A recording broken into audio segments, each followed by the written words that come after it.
Silakan duduk Bapak Ibu yang terkasih, Shalom. Apa kabarnya hari ini?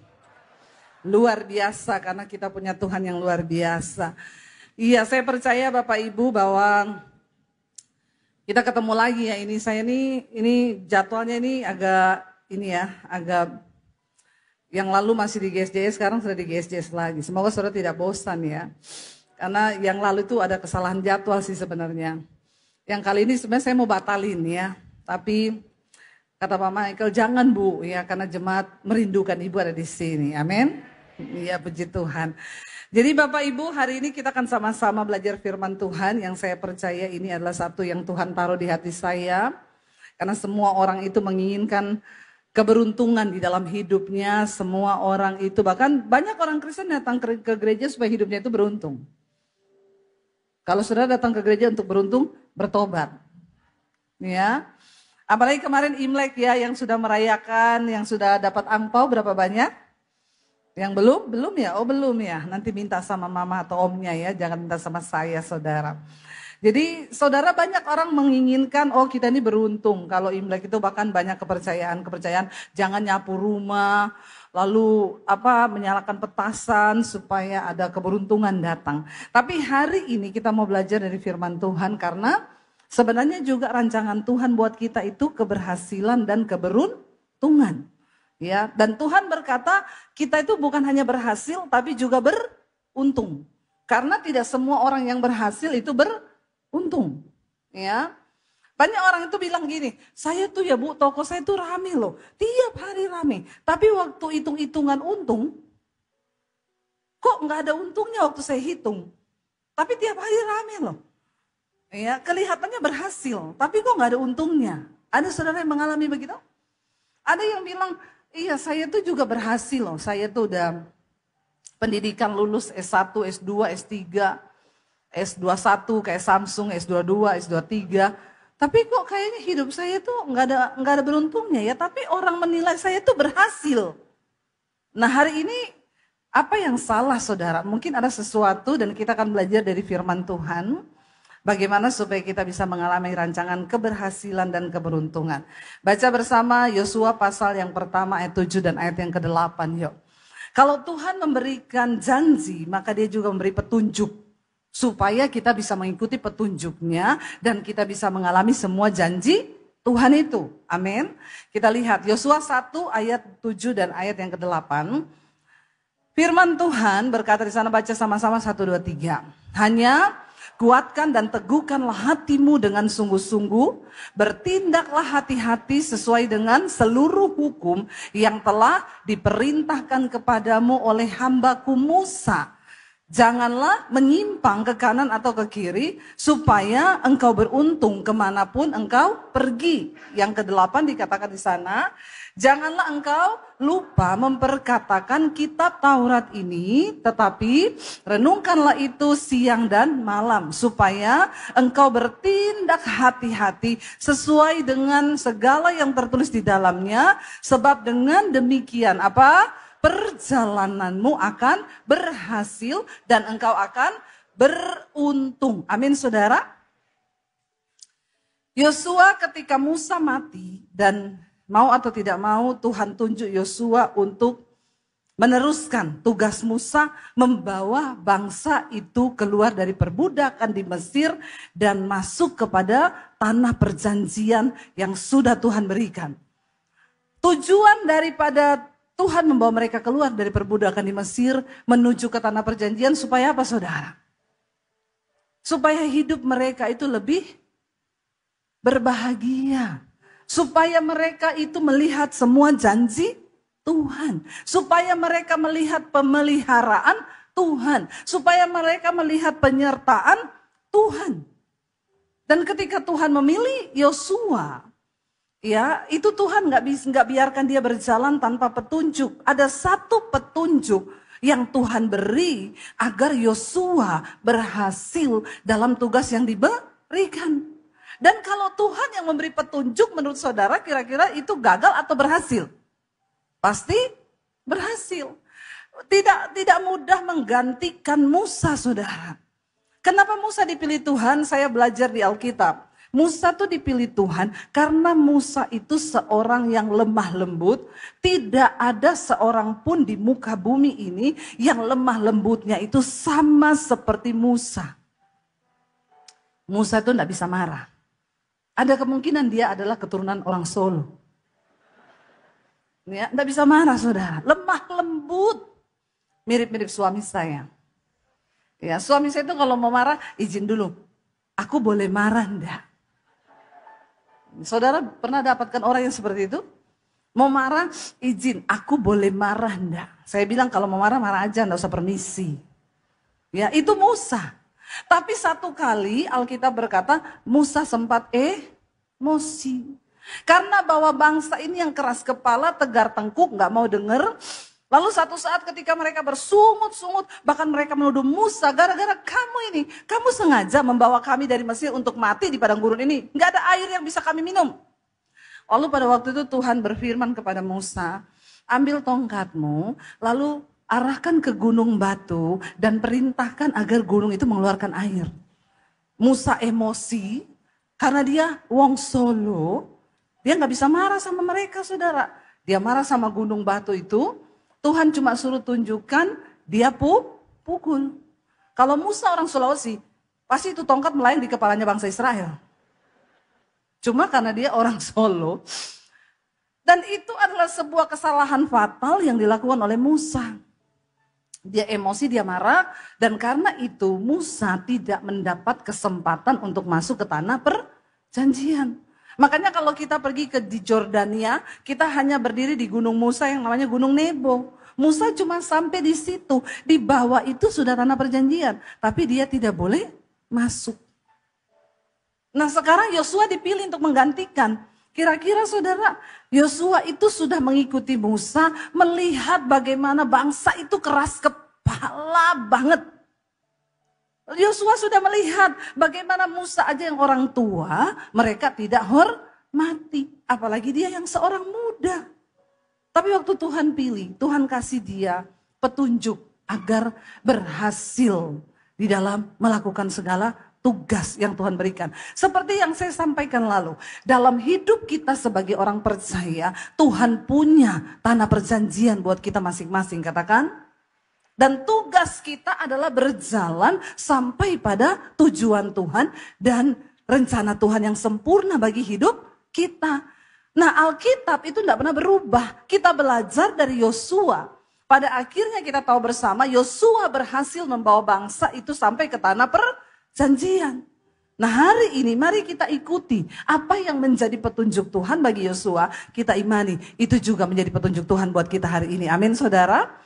Dikatakan di sana tadi, hanya kuatkan dan teguhkanlah hatimu dan dengan sungguh-sungguh bertindaklah hati-hati sesuai dengan semua hukum yang telah diajarkan oleh Musa hambaku. Karena dengan berbuat demikian, engkau akan beruntung kemanapun engkau pergi. Waktu kita menjadi orang yang taat, meneguhkan hati untuk terus berjalan dalam firman Tuhan. Ayat ini berkata, kemanapun kita pergi, kita ini menjadi orang yang beruntung. Bukan soal tempatnya saudara. Ada orang yang bilang, mungkin saya nggak cocok di sini ya ibu ya. Nggak, waktu kau menjadi orang yang melakukan firman Tuhan, dimanapun kau pergi, engkau menjadi orang yang beruntung. Jadi bukan soal rumahmu tusuk sate, amin. Ada orang-orang yang tidak percaya loh, itu karena rumahnya tusuk sate. Saya selalu bilang gini saudara, kalau beli rumah itu cari yang tusuk sate, apalagi yang banyak setan. Itu pasti murah. Iya. Waktu saya mau beli rumah saya di Jakarta, saya tanya beberapa bank, saya mau ambil KPR, rumahnya di sini. Bank survei, enggak bisa bu, kenapa? Tusuk sate. Saya bilang, kenapa juga bang ikut-ikutan gak percaya tusuk sate? Bukan begini bu, karena kalau ibu gak bisa bayar cicilan, ini kan disita bank. Kami jual rumah tusuk sate itu jarang laku. Jadi kita juga gak mau beresiko. Ya, saya waktu itu bingung saudara, kenapa ya? Kalau buat saya itu saya percaya yang diberkati Tuhan bukan rumahnya, tapi orangnya. Ya, jadi saya bilang sama bang, gue tunjukin rumah tusuk sate. Yang penting tanya satenya apa dulu, sate babi atau sate kambing. Itu menurut saya. Jadi bahkan waktu saya mau beli rumah itu, security-nya saya tanya, Pak ini rumah ini ya? Oh itu rumah nggak laku-laku Bu. Kenapa? Ada setannya. Ibu yakin mau beli? Yakin Pak. Ibu berani tinggal situ? Berani. Nanti setannya saya usir, pindah di pos satpam.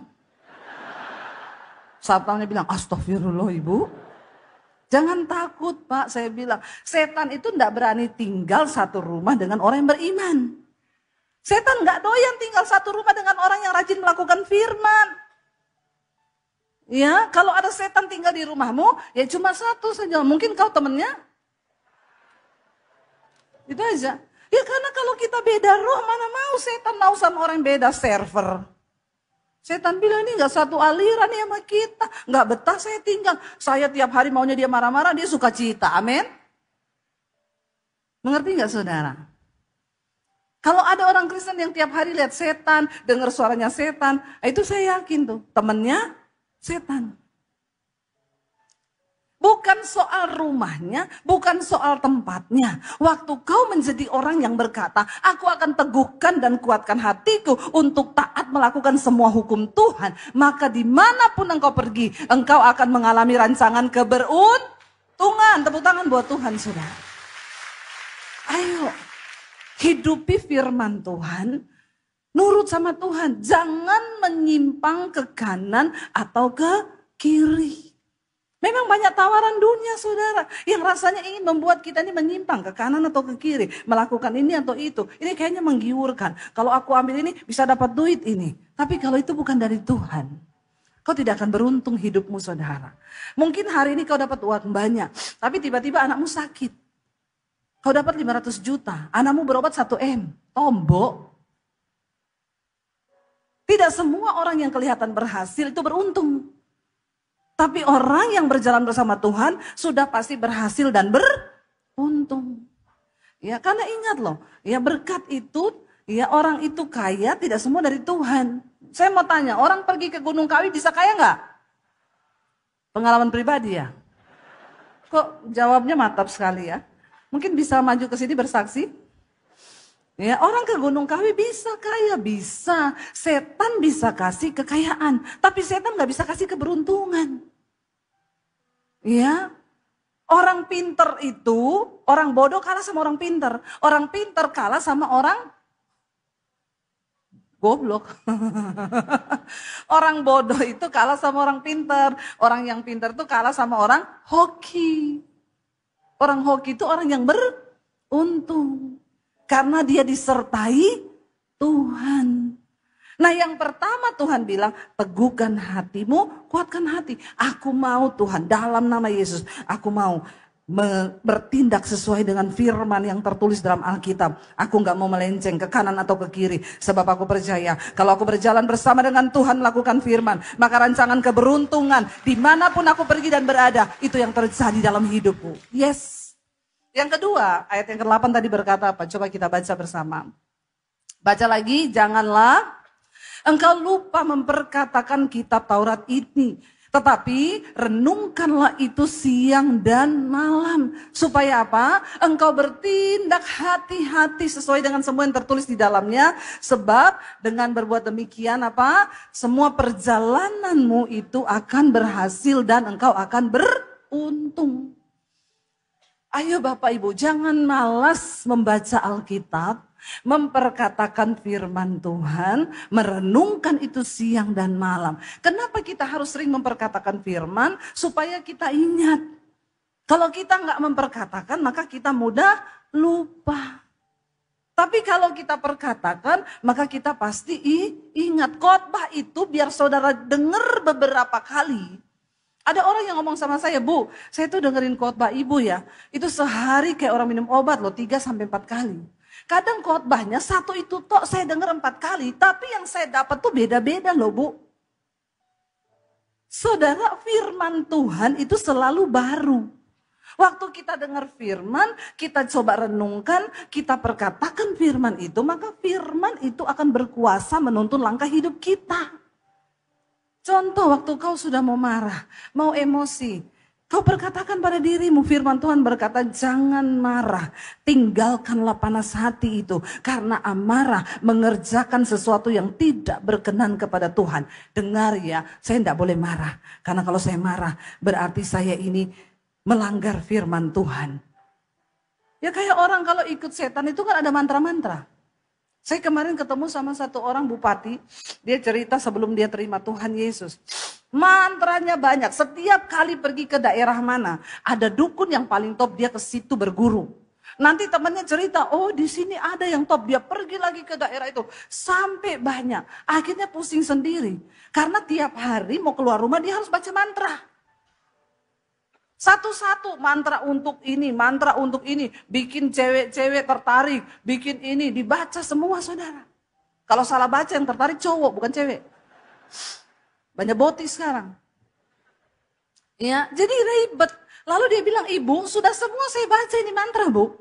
Apa yang terjadi? Nggak ada damai sejahtera. Saya tuh kayak dikejar-kejar. Ini panas, nggak rasa aman, semakin tidak tentram. Padahal dia berguru ke banyak guru. Tapi nggak tenang hidupnya. Itu bedanya orang yang disertai Tuhan. Kalau kita berhasil dalam Tuhan, beruntung hidup kita penuh damai sejahtera. Itu bedanya Tuhan dan dunia saudara. Makanya dikatakan, ayo perkatakan kita Taurat ini setiap hari siang dan malam. Supaya kita bertindak hati-hati. Tapi ada orang bilang susah melakukan firman. Coba kita lihat Ulangan 30 saudara. Siapa yang bilang susah untuk melakukan firman? Baca bersama Ulangan 30. Kita lihat ayat yang ke-11 sampai ayat 16. Baca bersama saudara, 1, 2, 3. Sebab perintah ini yang kusampaikan kepadamu pada hari ini tidaklah terlalu sukar bagimu dan tidak terlalu jauh. Perkatakan dulu. Melakukan firman Tuhan itu tidak sukar. Jangan bilang susah. Melakukan firman itu susah. Kalau Tuhan tahu susah, Tuhan tidak akan kasih kita perintah itu saudara. Melakukan firman Tuhan itu gampang dan sangat mudah. Asal kau menetapkan hatimu dulu untuk bertobat. Amin. Dikatakan di situ, firman Tuhan, sebab perintah yang kusampaikan padamu pada hari ini tidaklah terlalu sukar bagimu dan tidak pula terlalu jauh. Ayat yang berikutnya berkata di sana apa? Tidak di langit tempatnya sehingga engkau berkata siapakah yang akan naik ke langit untuk mengambilnya bagi kita dan memperdengarkannya kepada kita supaya kita melakukannya. Firman itu dekat, tidak di atas langit sana yang tidak engkau bisa jangkau. Firman itu dekat. Alkitab itu loh yang ada di tanganmu hari ini itu perintah Tuhan. Amin. Itu enggak di langit. Itu gampang sekali ketika saudara mau tinggal ambil, baca, aku mau melakukannya Tuhan. Tidak di langit tempatnya sehingga engkau berkata siapa yang akan naik dan mengambilnya dan bacakan bagi kami supaya kami melakukannya. Yang berikutnya dikatakan apa? Tidak di mana, juga tidak di seberang laut tempatnya. Sehingga apa? Engkau berkata siapakah yang akan menyeberang ya ke seberang laut untuk apa? Untuk mengambilnya bagi kita dan memperdengarkannya kepada kita supaya kita melakukannya. Sekarang ini udah ada YouTube kalau saudara mau dengar khotbah. Dulu waktu saya bertobat enggak ada YouTube saudara. Lebih parah lagi, susah bagi saya. Karena saya nggak boleh baca Alkitab. Kalau ketahuan saya bisa dibantai sama papi saya. Waktu itu saya nggak bisa sembarangan. Itu rasanya firman itu jauh saudara. Saya kalau baca harus masuk ke toilet tengah malam. Sembunyi-sembunyi saya baca Alkitab sambil bercucuran air mata. Karena takut ketahuan. Saya baca satu demi satu, ada suara pintu, cepet-cepet saya sembunyi itu Alkitab, saya mau taruh di mana setiap hari itu Alkitab pindah tempat. Tapi waktu saya baca, saya renungkan dan saya taruh di hati, firman itu berbuah. dan melakukan sesuatu yang mujizat ajaib dalam hidup saya. Hidup saya diubahkan. Bahkan sampai hari ini saya melihat Tuhan membuat perjalananku berhasil dan beruntung. Dan itu semua karena firman Tuhan yang berkuasa. Tidak jauh dari hidup kita. Engkau orang Kristen hari ini gak susah. Tinggal buka YouTube, dengar khotbah, tinggal pilih di sana. Ya, ada channelnya GSJS, ada channelnya Debbie Basir TV. Jangan lupa subscribe. Dan share juga. Saudara tinggal ambil buku Alkitab, saudara baca itu firman. Tapi ya itu masalahnya, bagaimana mungkin membaca saja, aku sulit. Kita ini enggak mau dengar, kita enggak mau pahami, kita enggak mau mengerti, kita enggak mau ikuti, kita enggak mau lakukan. Tidak jauh saudara, tidak di seberang laut sehingga engkau berkata siapa yang mau menyeberang untuk ambilkan itu dan bacakan bagi kami supaya kami bisa lakukan. Lalu ayat yang berikutnya dikatakan apa di sana? Ya, ayat yang ke-14. Tetapi firman ini apa? Sangat dekat kepadamu. Ya ini di mana? Di dalam mulutmu dan di dalam hatimu untuk apa? Dilakukan. Karena firman Tuhan berkata, Allah itu berkata begini, sesungguhnya Allah itu menuliskan hukum-hukumnya di dalam hati manusia. Jadi sebenarnya dalam hati kita itu sudah ada hukum Tuhan. Saudara nggak usah tanya mencuri itu dosa atau tidak, hatimu menjawab itu dosa. Kau berantem dengan istri, nggak omongan, sebenarnya hatimu ngomong itu dosa. Kau tahu mana hukum Tuhan yang benar, kau tahu mana yang bukan hukum Tuhan. Kenapa? Karena firman itu sudah ditulis Tuhan di dalam lubuk hati manusia. Karena itu mau penjahat sejahat apapun, kalau ditanya bunuh itu dosa nggak? Dia bilang dosa. Mencuri itu dosa nggak? Dosa. Dia tahu, semua manusia tahu mana hukum Tuhan, mana kebenaran, mana dosa. Tidak jauh firman itu ada di dalam hatimu dan ada di mulutmu untuk kau lakukan. Pertanyaannya kita mau nggak menjadi pelaku firman? Kalau dibilang jangan kepahitan, ya jangan kepahitan. Kalau dibilang ya jangan marah, ya jangan marah. Kalau dibilang jangan selingkuh, ya jangan selingkuh. Kalau dibilang jangan jadi homo, ya jangan homo. Kalau dibilang jangan lesbi, ya jangan lesbi. Kalau dibilang jangan kepahitan, ya jangan kepahitan. Jangan pelit, ya jangan pelit. Amin. Tapi sulit bagi orang-orang ini melakukan ini, sulit. Kenapa? Karena kedagingan kita, memang daging ini tidak mungkin berkenan kepada Tuhan. Daging ini gak suka kalau kita melakukan hukum Tuhan. Makanya Rasul Paulus berkata, karena itu aku melatih tubuhku dan menguasainya seluruhnya. Supaya jangan setelah aku memberitakan Injil, aku ditolak sama Tuhan. Sekelas Rasul Paulus takut loh ditolak sama Tuhan. Bagaimana dengan saudara dan saya? Pede bu, pasti masuk surga. Nah itu lain cerita lagi. Ya. Mari saudara, kita berusaha. Lalu ayat yang berikutnya dikatakan apa? Ayat yang ke-15. Ingatlah, aku menghadapkan kepadamu apa? Aku menghadapkan kepadamu pada hari ini. Apa? Kehidupan dan keberuntungan, kematian dan kecelakaan. Cuma dua jalan. Kalau kita mau melakukan firman Tuhan, ya di depan kita ada kehidupan dan keberuntungan. Bukankah ini semua yang kita harapkan terjadi? Di hidup kita yang pendek ini, Alkitab bilang 70 tahun. Kalau kuat 80, 90, tapi kebanggaannya sakit penyakit. Ya, sebaliknya kalau kau tidak taat, maka di depanmu yang diperhadapkan adalah kematian dan kecelakaan. Dan itu bukan rancangan Tuhan, bukan hidup kita, itu pilihan yang kita buat.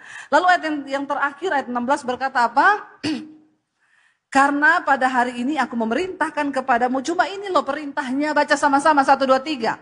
Untuk mengasihi Tuhan Allahmu dengan hidup menurut jalan yang ditunjukkannya dan berpegang pada perintah, ketetapan dan peraturannya supaya apa? Engkau hidup dan bertambah banyak dan diberkati oleh Tuhan Allahmu di negeri kemana engkau masuk dan mendudukinya. Cuma itu permintaan Tuhan. Pada hari ini, ayo kasihi Tuhan Allahmu dengan cara apa? Hidup menurut jalan yang diperintahkan dan berpegang kepada segala perintah, ketetapan dan peraturan yang sudah Tuhan buat. Untuk apa kita jadi Kristen kalau kita nggak berpegang pada firman Tuhan? Kalau kita tidak melakukan perintahnya maka percuma. Udah dibilang jangan musuhan, sesama ipar, berdamai. Tetap aja musuhan. Kepahitan sama ipar, sama mertua kepahitan, sama mantu kepahitan. Hidup yang seperti apa? Yang mau Tuhan berkati dari hidup kita ini. Kita belajar Bapak Ibu untuk terus ya melangkah bersama dengan Tuhan yuk. Hidup ini singkat. Kita nggak tahu hidup ini ke depan mau seperti apa. Tapi yuk setidaknya apa yang Tuhan suruh lakukan, amin. Lalu saya pengen kita baca yuk. Apalagi yang bisa menghalangi kita mengalami keberuntungan. Amsal 28 ayat 13, baca sama-sama. Amsal 28 ayat 13, 1, 2, 3. Siapa menyembunyikan pelanggarannya tidak akan beruntung, tetapi siapa mengakuinya dan meninggalkannya akan disayangi. Amin. Kalau orang itu menyembunyikan dosa, hidupnya tidak mungkin beruntung. Biar engkau mau putar kepala jadi kaki, kaki jadi kepala, siang jadi malam, malam jadi siang. Kalau ada dosa yang kau tutupi dan kau sembunyikan, maka hidupmu tidak akan beruntung Bapak Ibu. Tidak ada damai sejahtera di dalam hidupmu. Barang siapa yang menyembunyikan pelanggarannya tidak akan beruntung. Ini yang ngomong firman Tuhan bukan saya. Jadi hari ini yang masih tutup-tutupi dosa, saya mau bilang bertobat. Kemarin di Jakarta ketangkap 56 orang. Cowok-cowok bikin pesta di satu kamar hotel. Saya tuh enggak bisa bayangkan ya. Satu kamar 59 laki-laki melakukan pesta seks. Saudara bisa bayangkan tuh cumi-cumi, gurita, kepiting semua di situ. Heran. Dosa itu semakin membabi buta menguasai manusia. Kemarin waktu di Thailand disahkan pernikahan sejenis. Nikah semua itu. Saya berdoa di tempat ini. Jangan ada boti-boti loh. Jangan ada homo.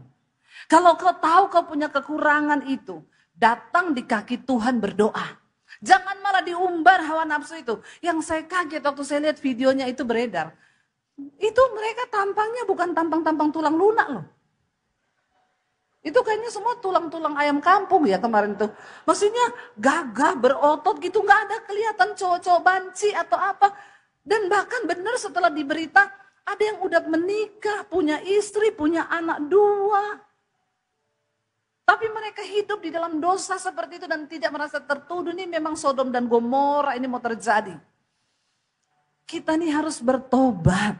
Supaya kita bisa berdoa bagi bangsa ini loh saudara. Kenapa itu bisa terus terjadi? Kau tidak bisa menguasai dagingmu. Rasul Paulus bilang latih tubuhmu, dekatkan dirimu dengan Tuhan. Ibadah, puasa biar dagingmu itu mati ya men. Nah ini daging dipupuk. Ya, anak-anak muda dengan bebasnya melakukan dosa. Tuh ketangkep di Jakarta berapa waktu lalu naik klub yang terbakar.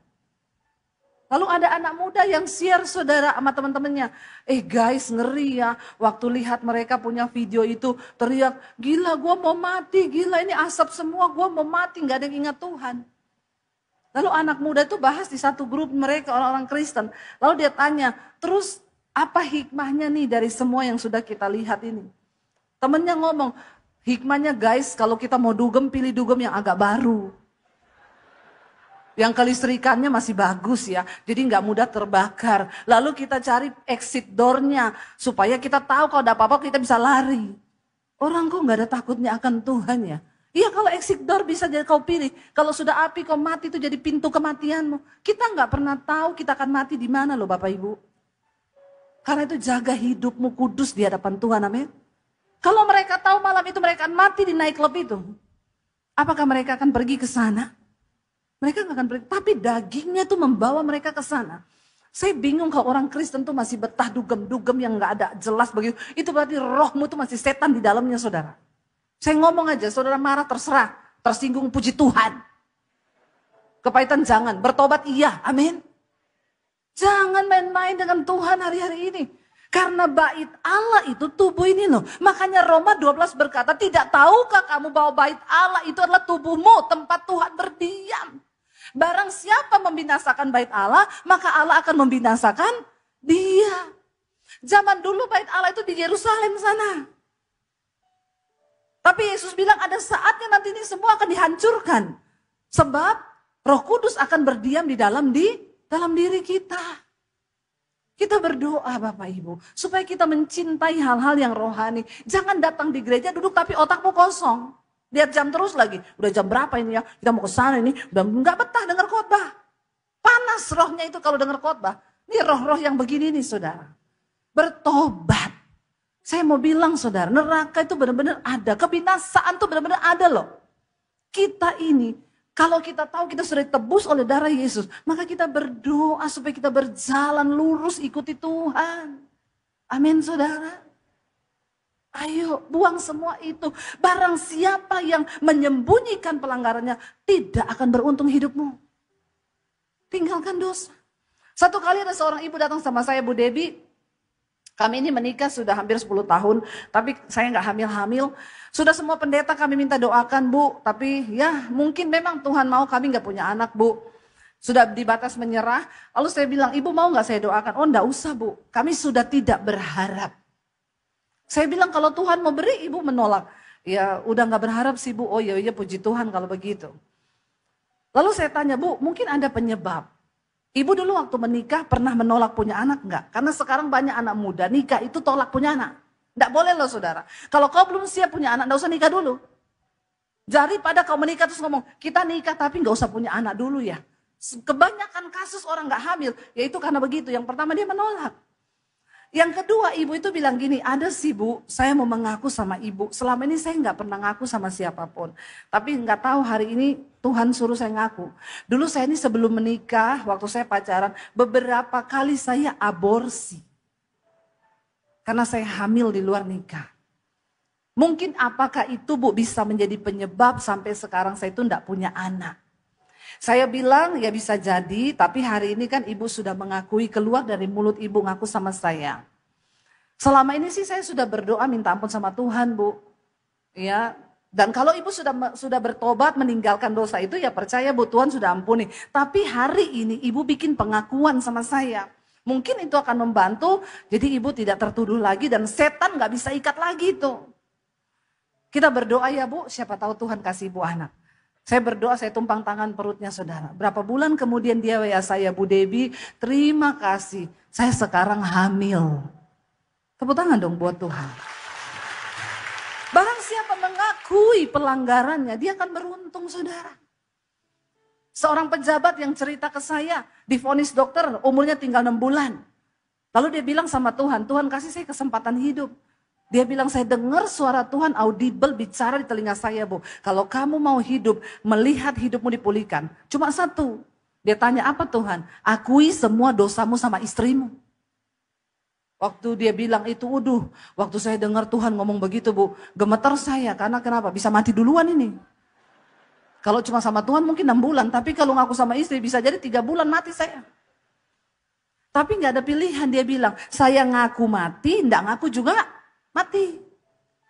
Dia kumpulin keluarga besarnya, dia panggil istrinya di depan semua keluarga besar, dia ngakui. Aku ini umurku enggak lama lagi. Sebentar lagi saya akan mati, tapi sebelum saya mati, saya mau pemberesan, mengakui semua dosa saya supaya saya diampuni Tuhan. Dia bawa istrinya keliling kota, di situ ada perempuan, di situ ada simpanan saya, di situ ada, banyak saudara. Karena dia punya banyak uang. Waktu dia melepaskan beban, dosa itu beban yang paling berat dalam hati kita. Lebih daripada beban utang. Kenapa Tuhan suruh kau akui? Supaya hidupmu tidak tertekan. Jangan simpen dosa. Itu akan membuat engkau terkutuk dan iblis akan terus bercokol di situ. Tapi waktu kau lepaskan, engkau ngakui dan engkau keluar dari sana. Wah, itu orang yang paling bahagia di dunia ini. Orang yang tidak menyimpan dosa. Karena kalau kau simpan dosa, jantungmu berpacu cepat. Lebih daripada jatuh tempo itu. Lalu diakui sama istrinya. Ya memang saat itu istrinya nangis terus saudara. Karena tahu betapa bejatnya suamiku. Tapi dia bertobat, mengakui dan meninggalkannya. Tiap hari dengerin khotbah saya di YouTube, baca Alkitab, berubah. Tadinya kalau pulang tengah malam, sekarang jam 5 sore sudah di rumah, nonton YouTube, nonton khotbah, nyanyi lagu-lagu rohani. 6 bulan lewat enggak mati, 1 tahun enggak mati, 2 tahun enggak mati, sampai sekarang enggak mati-mati. Malah Tuhan pakai hidupnya, sekarang dia buka persekutuan. Ya, dia undang semua orang-orang yang berdosa. Dia pengen mereka juga mengenal kebenaran. Saudara, kalau kita pengen beruntung hari ini, ayo lakukan apa yang Tuhan suruh. Saya bukan cuma ngomong, tapi saya juga mengalami apa yang firman Tuhan katakan itu. Supaya hidup kita berhasil dan beruntung. Berjalan di dalam firman Tuhan, amin. Kita bangkit berdiri bersama hari ini, kita mau datang di hadapan Tuhan. Terima kasih Tuhan, kami percaya. Waktu kami taat, maka mujizat Tuhan terjadi setiap hari di hidup kami. Waktu kami mau setia, kami tahu kebaikan Tuhan, keberuntungan yang dari Tuhan menyertai hidup kami. Tuhan, hari ini kami semua terbuka di hadapan Tuhan. Selidiki hidup kami Tuhan. Bahkan lihat hidup kami Bapa. Biarlah Engkau yang tahu, biarlah Engkau yang berperkara atas hidup kami. Kalau ku hidup bagimu, hatiku tetap menyembahmu. Dunia tak bisa menjauhkanku dari kasih-Mu. Selama ku hidup, selama